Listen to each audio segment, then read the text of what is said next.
and remind you who you truly are. From timeless classics to bold new voices, find your next inspiration in every page of Dr. Segun Olugbemi's books. Never created to live in isolation, independent, alone, or all self-sufficient by himself. For two are better than one because they have a better reward for their labor. Red flags. Deception turns rulers into subjects and makes the wise foolish. It is the reason behind every failure, loss, pain, or regret. The life coach. The lessons we learn in life are: precept must be upon precept, precept upon precept, line upon line, line upon line, here a little, there a little. Wisdom is loaded in all of creation. Therefore, the responsibility of discovery is on you. Defeating the mother frog syndrome. Mother frog syndrome is symptomatic of a lifestyle that is comfortable with whatever life throws at it. A man with great dreams who is unwilling to do anything about it. It is a reactionary life rather than an active one. A life that responds rather than initiates. Without conquest, there can be no victory. Without reaching, there is no getting. This is an apt description of what today's church looks like. This book teaches you how to kill these lethargic and apathetic lives. Mercy extended. The vision that has led to this timely exposition on the rising new Church of Jesus Christ is clearly detailed in this book.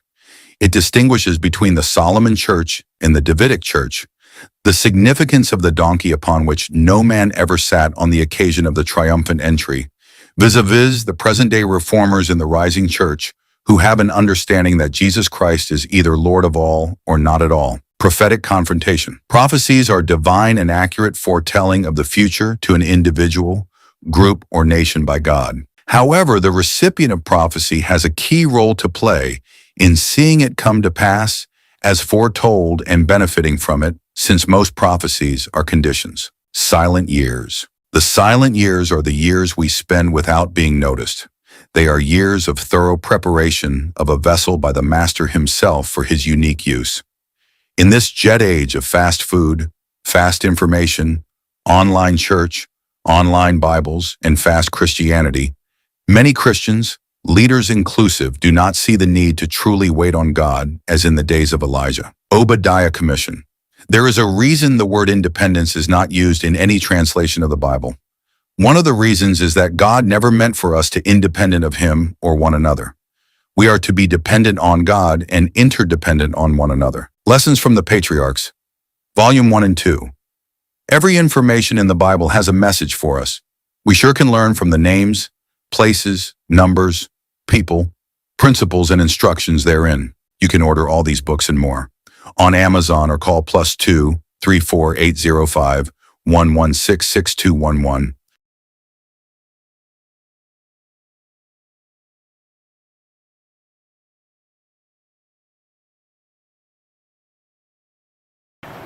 Hello there. Thank you for joining us again on the TLC, the Life Coach. Please do us a favor. I know you have been enjoying this. I know you have a reason for tuning in. Can you just share now? Could you share with a friend? Could you just tap the share button, share with a friend, and let's know that you are there and give us a supporting hand. If you miss other series, we have it. Don't worry. We have them all detailed out on our YouTube channel, Segun Olugbemi TV. Just go there. You're going to see all this, and you can also scroll down on this page. Try to save them so you come back to work them when you need them. You can even download them into your device. Okay. Now we started a teaching on confidence, how to recognize one, how to become one, and the need for the importance of a confidence. We gave 5 reasons as to why you need a confidant. We talked about how they help, they strengthen relationships, how they help your decision enhance, your mental health. They help your decision-making process, enhance your decision. They reduce isolation, and also they give you emotional support. That's why we all need confidence. We all do need them. Improve decision making, and then they will strengthen relationships. So, all right, so let's look at today. We're looking at traits of a confidant. What are the traits we are looking for in a confidant? If you are wondering, am I a confidant? Or if you are deciding to get a confidant, to elevate your relationship with an individual to that confident level, know what to share. Number one, trustworthiness. Trustworthiness is the basis of any confident connection. You must be dependable. You must be consistent in upholding confidentiality and exhibiting loyalty. Your loyalty can never be in doubt. If I hear what I've shared with you from a third party, don't say I told you so. It's only between me and you. If I hear it, I will lose confidence in you. That's how it works. So once you start to pass the, people's secret to your friend, your spouse, then you are no longer a confidant. You are not dependable. A confidant must be dependable and consistent in upholding confidentiality and exhibiting loyalty. This is because we tend to be quiet when we find people no longer trustworthy around us. We no longer want to talk. And that's why some people will hide certain things and it will lead to depression. Also, we are very secretive. We are very cautious. We are quite cautious also with our deepest secrets. Thus, we are only willing to share them with people we feel confident in, people we feel safe with, safe enough to listen to us and keep it between us. And it's not as though you are going to have quarrel tomorrow and then the person starts saying it out. How about you that told me this one? Whatever this, I recorded you. These days where people record other people's conversation without their consent, so it's subject to a lot of litigations now. You can't do that. You can't record people secretly. You can't record. If you are confident, you want to make sure that you share with them, you talk with them, they can trust you and you keep those secrets. Everyone is going to die with some sort of secret in their lives. You will die with some secrets you won't want to tell anyone. And you will die with so many people's secrets in your heart. I know some people, they're talking to me, people are talking about this and I keep quiet, just smile.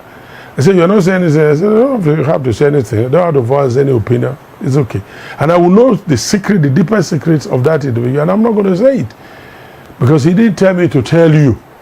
There is, just like in the legal term, there is attorney-client privilege. You are not supposed, the court cannot even force you to divulge those information. That is a privilege under the law. A criminal is protected. A lawyer is protected from divulging what his client discussed with him. That's how it is. Whether you're a pastor, you are a counselor, you are a lawyer, you are a doctor, or you are a confidant, you're supposed to protect the secrets kept with you. Even quarrel, even if we fall out, it's not enough for you to bring those things out. If you discover someone trustworthy, keep them. If someone trusts you, do your best not to betray them. Never, never to betray them. Maintaining confidentiality is a fundamental aspect of being a confidant. Ensure that you never divulge the information shared with you unless specifically authorized by the individual who confided in you. This is very important. If you don't get their consent, don't talk about it. If they share that with you in confidentiality, keep it at that. Don't say it. Don't use it as testimony. Don't share it in public. All right? Number two, not only in public, don't share it even in private with anyone except you are authorized by the person who confided in you. Number two, empathy. Empathy is the ability to understand and share another man's emotions, pains, feelings. A confidant should be able to relate to the emotions and experiences of the person confiding in them. Empathy is different from sympathy. Sympathy is saying, oh, so sorry, I get it, you're feeling this, but it's okay. Then you preach, and you share Bible passage, you tell story, you do this, you can do all that. But when you talk about a confidant, you empathize. You empathize. Say, look, I've never experienced what you're going through right now, but just see my friend torn apart, broken in pieces like this. It's unacceptable. I'm feeling the pains emotionally. I looked at somebody who just lost his spouse recently. When I was talking to him, I spoke and I shared some experience. He looked at me and said, God sent you to me. You are God sent. He said, just, he said, do you know that? You are the one. I asked this question this morning. These things you say, I thought about them this morning. There were questions on my mind. But when I heard you speaking, and then lifted up my hand, when you empathize with people, it makes a difference. It brings them to a point of appreciating life itself. You can't just sit back there and just be throwing words and preaching at them and tell them, no, you can't be crying like a baby. You're not a child. Just stand up, dress up and down. No. That's what sympathy may do. Empathy feels it. I know you don't even feel like standing up. I know you don't feel like clothing up. I don't know you don't feel like going anywhere. But you're going to be strong for us. You're just going to be. That's why I'm here. Let's go together. Don't worry. Can I drive you out? Let's just take a drive. Let's do this. And, you just feel it, and you're not walking out simply because, well, after all, what is it? No. You're just there, being there for them, putting things in order, sharing this and all that. Okay? So this could be, this is important. You should be able to relate with anybody's emotion. If you are confident to anyone, be able to relate with their emotions. It could be someone who understands what you are going through at the time because you've gone through it, or they've handled other people who have gone through it, either because they've been through similar experiences or because they are extremely sensitive to, your situation, and they've helped other people. Like I was talking to somebody, and the pastor was complaining, "Oh, pastor, this." I said, "Look, one of my friends said something, read it, and shared it with us, and he said, pastors are wounded healers." He said, do you realize that these guys, they're either healing from a wound and while helping you to heal, or they're using the experiences from a healed wound to help you out?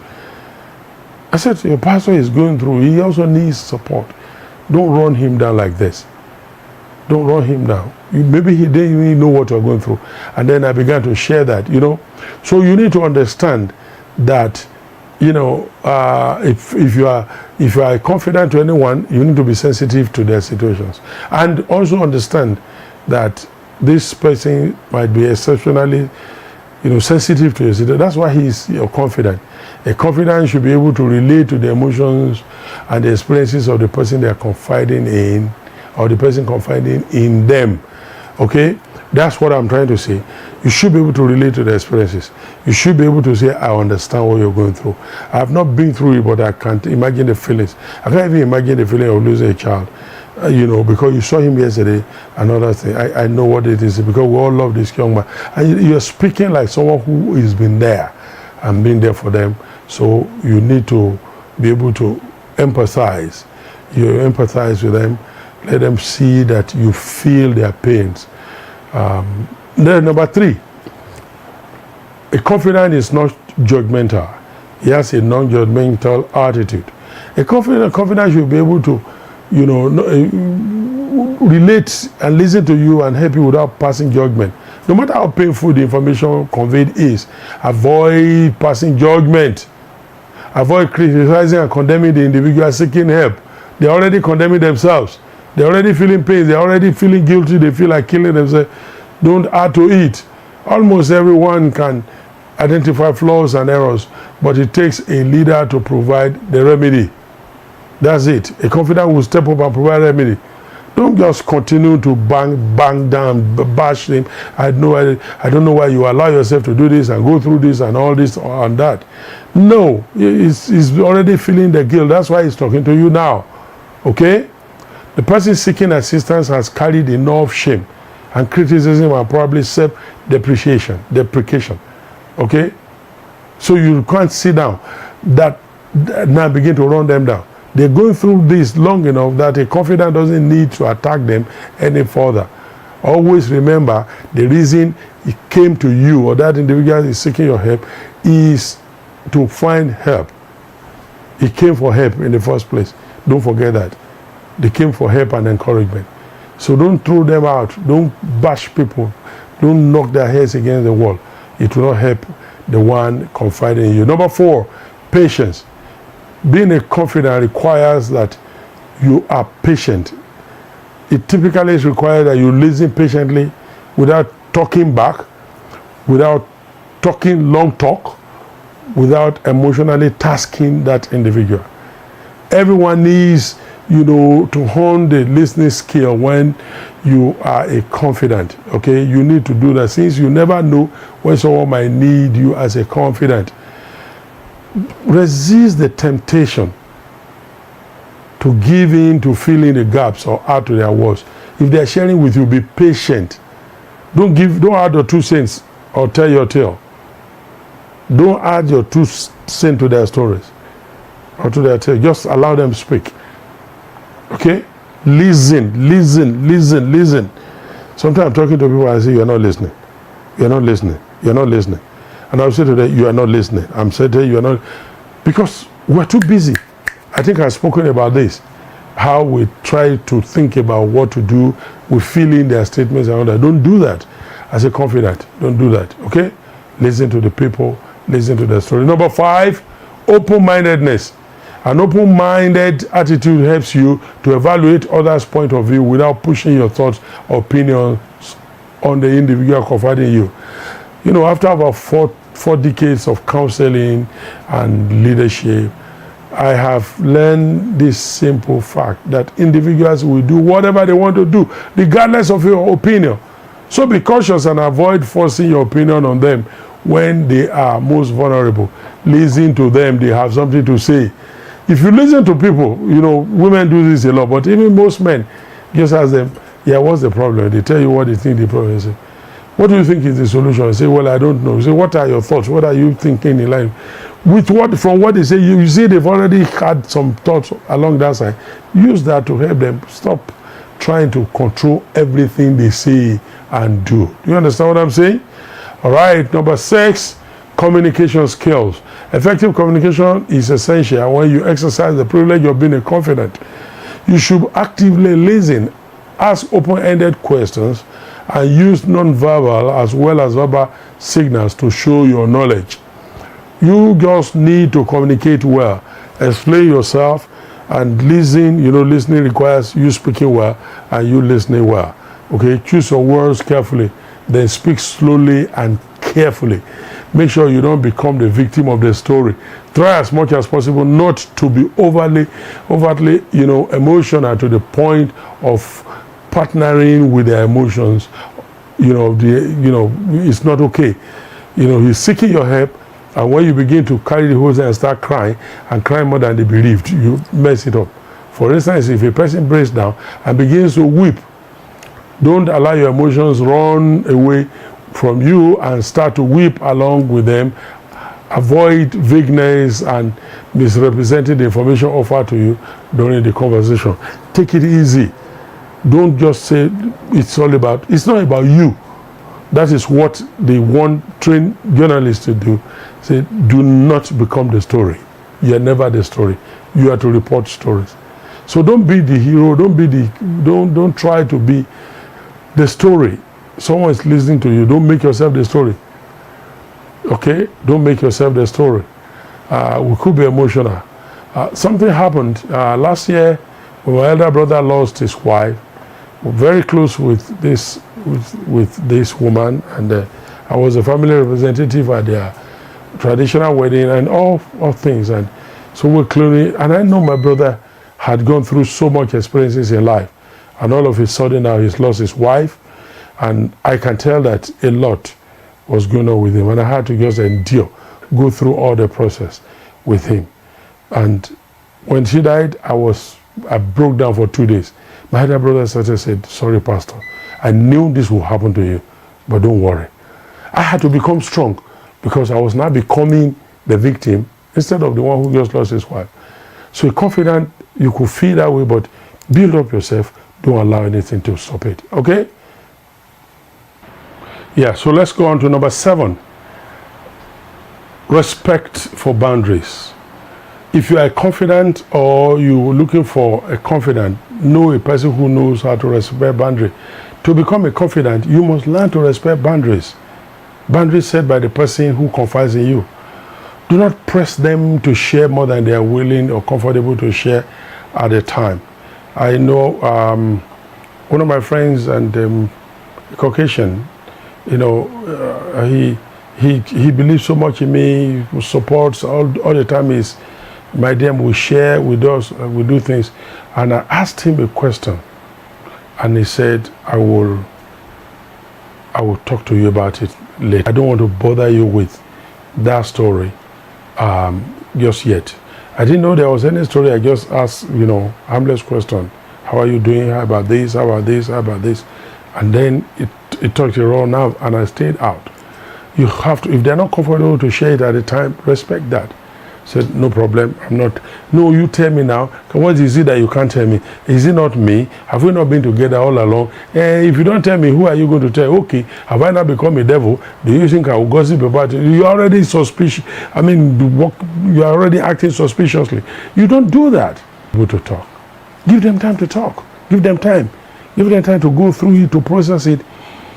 When you're annoyed, when you're angry, when you're upset, once they are comfortable enough, they will talk with you. Okay? If they believe you are digging too far into their lives, you may begin to lose their trust and possibly lead them to withdraw from you. If you maintain their privacy and their boundaries, you know, after confiding in you, you must also respect it. Avoid sending unsolicited calls and making unsolicited calls, sending unsolicited text messages, and you know, and conversations. If they don't want to talk, they don't want to talk. Don't prod them. Don't prod them. Don't push them. Don't try to use words to dig out something. Don't press them beyond what they are willing to say or to share. Remember that certain aspects to want to keep their secrets with you. Can I tell you something? No matter my wife, and if you know her heart is very close to her truth. If you press her very little, everything in her heart comes out. She doesn't have any secret to tell her. She doesn't. So I used to say something to her, and I said, look, I know you are very open.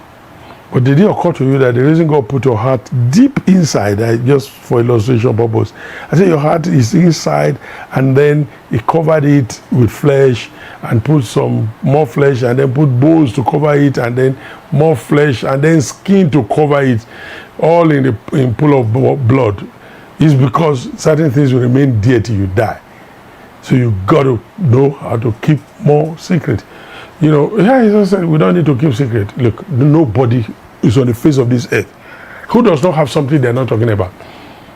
There's something they're keeping away. No matter how close you are to a person, there's an aspect they're not going to talk to you about. You don't even need the information anyway. It's called secret. If they confide in you, if they see you, if they deem you fit to share any part of their life secrets, and make sure that you are reliable enough. A confidant should offer constant support and is available in times of need. Being able to necessitate, being a confidant necessitates a certain level of sacrifice which will be required at crucial moments. That means you should be ready for your privacy, you know, not to be invaded. You know, or I've just shared with you now, I've had some people that have called me 1:30 a.m., 2 a.m. our time, and they know some persons. I remember a woman called me, and this woman called me about 1:30, 2 a.m. And I said, what?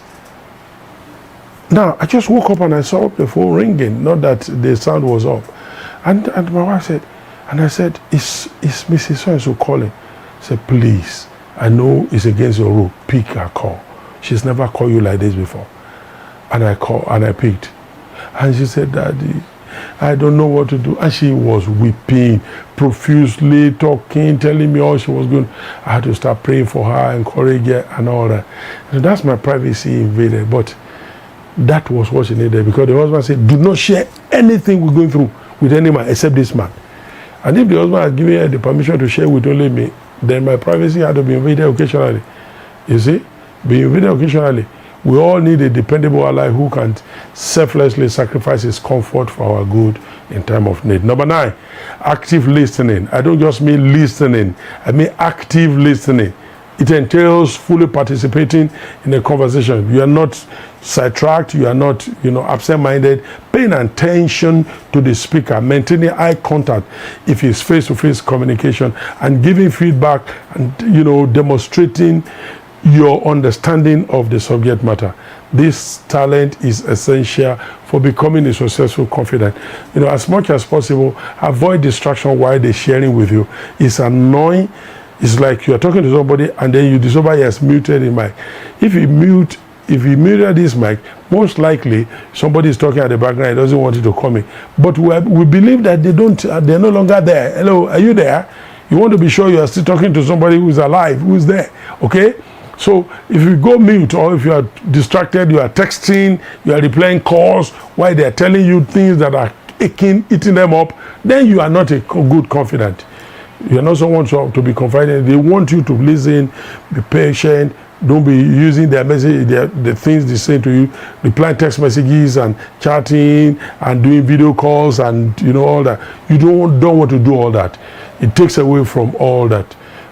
Okay, so this skill is essential to becoming a successful confidant. As much as lies within you, avoid distraction during the conversation. Most people just want to be heard, understood, and hope you will remain after all. Resist the temptation to talk over them. It can cut them off from speaking any further. Do you understand? Number 10, boundaries. Respect the boundaries established by the individual seeking your help. Avoid snooping or forcing them into sharing more than they are comfortable with. The majority of individuals don't know where to stop questioning others. That's why you can't be confident like that. You say, I told you this. Why are you asking me questions? If I want to tell you that, I will tell you. Don't push me further. That's not okay, all right? Some questions are formal, while others are spiritual, social, or personal. It is preferable if you first assess the situation and then assist them to come to terms with their emotion and what is going on with them. Assess the quality of your relationship with that individual and be sure. Then you can decide what questions to ask. Some questions are totally inappropriate. Don't push yourself into their or push yourself or your opinions on them. Okay? Remember that your opinion is like noses. Everyone has got them with a couple of holes in them. We all have nose and there are 2 holes in them. So your opinion doesn't necessarily, just listen and ask reasonable questions, appropriate questions, not inappropriate ones, so they know they can make informed decision. Number 11, I think that's the last thing I will talk about, maintaining your well-being. Being a confidant can be emotionally draining. To avoid burnout and then, helpers fatigue or supporters fatigue, focus on your self-help, self-care. Seek help when you need yourself. When needed, seek help. Helping others can have a significant impact on your emotion and your physical well-being. All right? So in counseling, you must be dispassionate in accepting, whatever the informant gives you. And during such meetings, it is very uncommon to feel great emotional pressure while attempting to help others. Watch out. Don't drown while you are trying to save someone. The first law of nature is survival. So you must, seek counsel yourself if you need help. You need help or support, care enough for yourself to stay alive and be in good health. I think this is all that we're going to be able to take today. I think we've come to the end of this series, how to be a confidant and how to locate your confidant. And I hope it blesses you and helps you to become a better person. Try to share this with somebody. God bless you.